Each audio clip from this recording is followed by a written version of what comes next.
कामचोर बहू। कांता बहन की दो बहुएं थी, बड़ी कल्पना और छोटी प्रिया। कल्पना का जैसा नाम वैसा ही काम। सारा दिन कल्पनाओं में रहती, न कोई काम करती न कोई धाम। अरे कल्पना बहू, जरा अच्छी सी चटनी पीस दे, आज कुछ मजेदार खाने का मन है। पेट में जलन हो जाएगी माजी बुढ़ापे में, और वैसे भी मेरा काम करने का वक्त शाम का है, अब प्रिया को ही बोल दो। इतना कहकर कल्पना वहां से चली जाती है। कांता कल्पना के ऐसे रवैये से काफी परेशान रहती है।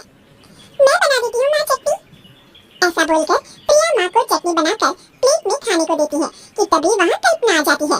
अरे वाह चटनी, जरा चक्कर तो देखो, बड़े दिन हो गए।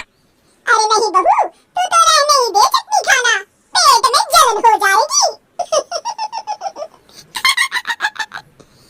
इतना कहकर कांता और प्रिया दोनों हंसने लगते हैं। कल्पना सारा दिन या तो मोबाइल में यूट्यूब देखती या फिर सोती रहती। उसका कमरा भी बिखरा और गंदा रहता। एक दिन कल्पना का पति अशोक उससे कहता है, अरे कल्पना, जानवर भी उस जगह को साफ कर लेता है जहाँ वो बैठता है, तुम तो इंसान हो, कैसे इतने गंदे कमरे में रह लेती हो? देखो सारा सामान यहाँ वहाँ बिखरा पड़ा है। ज्यादा अपनी माँ का बोल ना बोलो। हाँ, कमरा तुम्हारा भी तो है, गंदा लग रहा है तो साफ कर लो। पता नहीं तुम्हारे साथ मैं कैसे जिंदगी बिताऊंगा। इतना कहकर अशोक वहाँ से चला जाता है।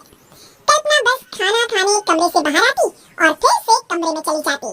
इससे कांता बहन काफी परेशान रहती। एक दिन प्रिया कांता से कहती है, माँ, मैं सारा दिन काम करके थक जाती हूँ, आप कल्पना दीदी से कहिए ना कि सुबह और शाम का काम बांट ले, मैं तो अब सिर्फ एक वक्त का ही काम करूँगी। हाँ। अरे तो वो भी ना करना, एक बहू तो कामचोर थी, दूसरी भी आ गई काम ना करने के बहाने लेकर। तभी वहाँ प्रिया का पति रमेश आ जाता है। माँ, मैं देख रहा हूँ भाभी कोई काम नहीं करती, प्रिया सारा दिन घर और रसोई का काम करती है, अब कुछ करो ना माँ।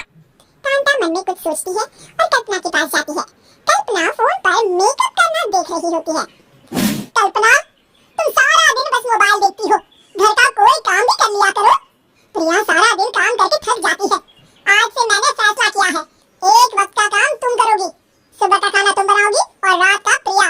आप लोगों ने काम को हुआ बना रखा है, पता नहीं थोड़ा सा ज्यादा काम करने में आप लोग घबरा क्यों जाते हैं। और हाँ, बहुत ज्यादा प्रिया की तारीफ मत करिए मेरे सामने, बड़ी बहू तो मैं ही रहूंगी। मैं कुछ नहीं जानती, कल सुबह मुझे वक्त से खाना चाहिए, रसोई में आ जाना, वरना कल से तुझे खाना नहीं मिलेगा। अगली सुबह कल्पना रसोई में नहीं आती है। वो देर से सोकर उठती है और बाहर आकर कहती है, भूख लगी है, आज खाने में क्या है? इतनी देर हो गई, आज किसी ने मुझे उठाया भी नहीं, पता नहीं कहाँ है सब। कल्पना को घर में कोई नहीं दिखता। वो रसोई की तरफ जाती है जहाँ बड़ा सा ताला लगा होता है। अरे रसोई में ताला, ओह मैं तो भूल ही गई थी, माँ ने आज से सुबह का खाना मुझे बनाने को कहा था। हे भगवान, इतने लोगों को खाना बनाना क्या आसान है।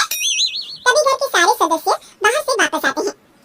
वाह माँ जी, मजा आ गया छोले भटूरे खाकर। मेरे मुंह में तो अभी भी स्वाद आ रहा है। अरे कल्पना, तेरे भरोसे रहते तो हम तो भूखे ही रह जाते। कल्पना को बहुत गुस्सा आ जाता है। अब बहुत हो गया, आज से मैं अपनी रसोई अलग कर रही हूँ, मैं अपना खाना खुद बना लिया करूंगी। कल्पना अपनी रसोई अलग कर लेती है, पर आए दिन उसका देर से उठना और काम न करने की आदत से वो भूखी ही रह जाती थी। उसी के सामने घर के लोग अच्छे अच्छे पकवान खाते और कामचोर कल्पना को जैसे तैसे ही खाना बनाकर खाना पड़ता। पर एक दिन तो हद ही होगी। माँ, दीदी आज सुबह से कमरे से बाहर नहीं निकली, हमें जाकर देखना चाहिए। सो रही होगी कामचोर कहीं की, पर तुम कहती हो तो चलो देख लेते हैं उसे। कल्पना कमरे में पेट पकड़कर बैठी होती है।